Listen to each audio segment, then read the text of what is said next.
देवरिश्वरजी नमस्कार, जय हिंद। मैं डॉक्टर तीसरा और आप देख रहे हैं सोल्जर वॉइस। आज बात करें ऐसा विषय जो आप बार बार सुनते होंगे, जिसको हम यूसीसी कहते हैं, यूनिफॉर्म सिविल कोड, समान नागरिक संहिता, समान अधिकार या नई चुनौती। इस पे दोस्तों हम बात करेंगे। आज हम सरल भाषा में समझेंगे कि यूनिफॉर्म सिविल कोड यानी यूसीसी क्या है, किन राज्यों ने इसका विधेयक पारित किया है, इससे कौन प्रभावित होगा तथा इसके लाभ और असंभावित नुकसान क्या है। सबसे पहले यूसीसी क्या है दोस्तों? यूसीसी का अर्थ है यूनिफॉर्म सिविल कोड, अर्थात समान नागरिक संहिता। इसका उद्देश्य धर्म, जाति और समुदाय से अलग सभी नागरिकों के लिए विवाह, तलाक, गुजारा भत्ता, उत्तराधिकार और संपत्ति के बंटवारे जैसे पारिवारिक मामलों में समान कानून बनाना है। यह आपराधिक कानून नहीं है। चोरी, हत्या और धोखाधड़ी जैसे अपराधों के लिए पहले से ही सभी नागरिकों पर समान आपराधिक कानून लागू होते हैं, लेकिन इन कुछ विषयों में नहीं थे जो अभी लागू हो गए। यूसीसी मुख्य रूप से दोस्तों व्यक्तिगत और पारिवारिक कानूनों से संबंध रखता है। भारत के संविधान का अनुच्छेद 44 कहता है कि राज्य पूरे देश में नागरिकों के समान नागरिक संहिता लागू करने का प्रयास करेगा, लेकिन अनुच्छेद 44 मौलिक अधिकार नहीं बल्कि राज्य के नीति निर्देशक सिद्धांतों का हिस्सा है। इसलिए इसे लागू करने के लिए संसद अथवा संबंधित राज्य विधानमंडल को कानून बनाना पड़ता है। भारत का संविधान अनुच्छेद 44। किन राज्यों ने यूसीसी अपनाया है? सबसे पहले इसमें है गोवा। गोवा में पुर्तगाली शासन के समय से चला आ रहा सामान्य सिविल कानून लागू है। गोवा विधानसभा ने हाल ही में कोई नया यूसीसी विधेयक पारित नहीं किया है। इसका मतलब हिंदुस्तान में कुछ ऐसी भी स्टेट है जहाँ पे ये पहले से ही लागू कर रखा है। ये एक पुरानी कानूनी व्यवस्था है दोस्तों, जिसमें कुछ समुदाय विशेष अपवाद भी मौजूद है। इसलिए इसे पूर्ण रूप से समान कानून कहना भी विवाद का विषय है। दूसरा राज्य सबसे पहले करने वाला है इसको लागू, उत्तराखंड। स्वतंत्रता के बाद नया यूसीसी कानून बनाने और लागू करने वाला उत्तराखंड पहला राज्य बना है। मुख्यमंत्री पुष्कर सिंह धामी ने 6 फरवरी 2024 को विधानसभा विधेयक प्रस्तुत किया और 7 फरवरी को इसे पारित कर दिया गया। राष्ट्रपति की स्वीकृति के बाद यह कानून 27 जनवरी 2025 से लागू भी हो चुका है। अनुसूचित जनजातियों को इसके दायरे से बाहर रखा गया है। उत्तराखंड सरकार का आधिकारिक यूसीसी पोर्टल आप देख सकते हैं ज्यादा जानकारी के लिए दोस्तों। तीसरा स्टेट है गुजरात। मुख्यमंत्री भूपेंद्र पटेल ने मार्च 2026 में गुजरात यूसीसी विधेयक विधानसभा में प्रस्तुत किया। 25 मार्च 2026 को विधानसभा ने इसे पारित कर दिया। इसमें विवाह और लिव इन संबंधों का पंजीकरण, एक विवाह की व्यवस्था याद रखना, एक विवाह की, मल्टी मैरिजेज नहीं, बहु शादियां नहीं, तलाक के समान नियम तथा बेटे बेटी को संपत्ति में समान अधिकार देने के प्रावधान है। अनुसूचित जनजातियों और संवैधानिक संरक्षण प्राप्त कुछ संविधाओं को छूट दी गई है। चौथा स्टेट है असम। असम सरकार ने मई 2026 में यूसीसी विधेयक प्रस्तुत किया। संसदीय कार्य मंत्री अतुल बोरा ने मुख्यमंत्री हिमंत बिस्वा शर्मा की ओर से इसे विधानसभा में रखा। 27 मई 2026 को यह विधेयक पारित हुआ। इसे राज्यपाल और राष्ट्रपति की स्वीकृति के लिए भेजने की प्रक्रिया बताई गई है। जनजातीय समुदाय इसके दायरे में बाहर रखे गए हैं।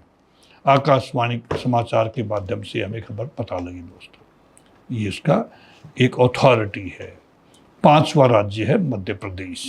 मुख्यमंत्री मोहन यादव के नेतृत्व वाली सरकार ने यूसीसी विधेयक प्रस्तुत किया, जिसे 21 जुलाई 2026 को विधानसभा ने पारित कर दिया। इससे एक विवाह, कानूनी प्रक्रिया से तलाक, महिला पुरुष को समान उत्तराधिकार, विवाह पंजीकरण और लिव इन संबंधों के पंजीकरण के प्रावधान है। इसके अंदर जनजातीय समाजों को इन्होंने भी इससे बाहर रखा गया। ये समझना आवश्यक है कि विधानसभा से विधेयक पारित होना और कानून का पूरी तरह लागू हो जाना अलग अलग अवस्थाएं हैं दोस्तों। ये फिलहाल उत्तराखंड का यूसीसी स्पष्ट रूप से लागू है, जबकि गुजरात, असम और मध्य प्रदेश के विधेयकों में संवैधानिक स्वीकृति, अधिसूचना और नियम लागू होने की स्थिति अलग हो सकती है।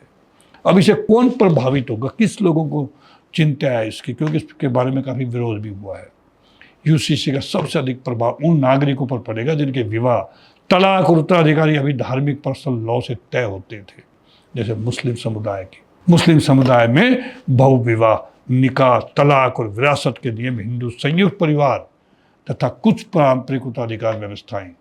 ईसाई और पारसी समुदाय के लिए विवाह, उत्तराधिकारी कानून तथा लिव इन संबंध में रहने वाले जोड़े प्रभावित हो सकते हैं। इससे महिलाओं, बेटियों, तलाकशुदा महिलाओं और विवाह से बाहर जन्मे बच्चों को संपत्ति और भरण पोषण में अधिक सम्मान, कानूनी अधिकार मिल सकते हैं। हालांकि राज्य के मौजूदा मॉडलों में अनुसूचित जनजातियों को उनकी विशेष परंपराओं की रक्षा के लिए छूट दी गई है। हर स्टेट ने छूट दी। यूसीसी सामान्यतः दोस्तों धार्मिक पूजा पद्धति, खान पान, वेशभूषा और विवाह की धार्मिक रस्मों को समाप्त नहीं करता। विवाह किसी भी धार्मिक रीति से हो सकता है, लेकिन उसके पंजीकरण और कानूनी परिणाम समान बनाए जा सकते हैं। यूसीसी के प्रमुख लाभ क्या है, अब इसके ऊपर बताएंगे ताकि लोगों को पता लगे। दोस्तों, पहला, महिलाओं और पुरुषों को विवाह, तलाक और संपत्ति में समान अधिकार मिल सकते हैं। दूसरा, बहु विवाह, बाल विवाह और एक तरफा अथवा मनमाने तलाक जैसी प्रथाओं पर प्रभावी रोक लग सकती है।